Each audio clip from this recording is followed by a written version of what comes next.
তারেক রহমান বলেছিলেন I have a plan, কিন্তু কেন যেন মনে হয় তারেক রহমানের নিজস্ব কোনো প্ল্যান আছে, ব্যাপারটা এমন নয়। তিনি কোনো একটা প্ল্যানের অংশ। কেন যেন মনে হয় তারেক রহমানের মন্ত্রিসভা দেখলে মনে হয়, তারেক রহমানের বিভিন্ন প্রতিষ্ঠানগুলোতে নিয়োগ দেখে মনে হয় তিনি কারো কাছে জিম্মি হয়ে আছেন। এই জিম্মি দশার বাংলাদেশে আমরা চাই না।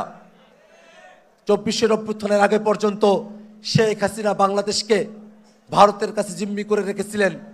24 অভ্যুত্থানে বাংলাদেশের ছাত্র জনতা দিল্লি না ঢাকা, ঢাকা ঢাকা স্লোগানের মধ্য দিয়ে 24 অভ্যুত্থানে অংশগ্রহণ করে জীবন দিয়ে বাংলাদেশকে যেমন হাসিনার কবল থেকে মুক্ত করেছিল, তেমনিভাবে দিল্লির আধিপত্য থেকে মুক্তি করার দিকে বাংলাদেশকে অগ্রসর করেছিল।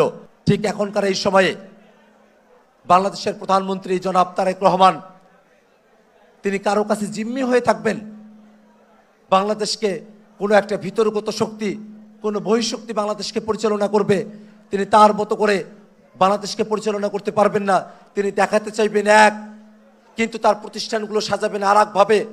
তিনি নিজে চলবেন সিম্পল লাইফ লিড করে, আর বাংলাদেশের প্রতিষ্ঠানগুলো এমন ব্যক্তিদের কাছে করায়ত্ত হয়ে যাবে যারা বাংলাদেশকে লুটপাট করবে, বাংলাদেশকে খাদের কিনারায় নিয়ে গিয়ে দাঁড় করাবে। এমন ধরনের একটা পরিবেশ বাংলাদেশে তৈরি হবে, সেটা আমরা কোনোভাবেই প্রত্যাশা করি না।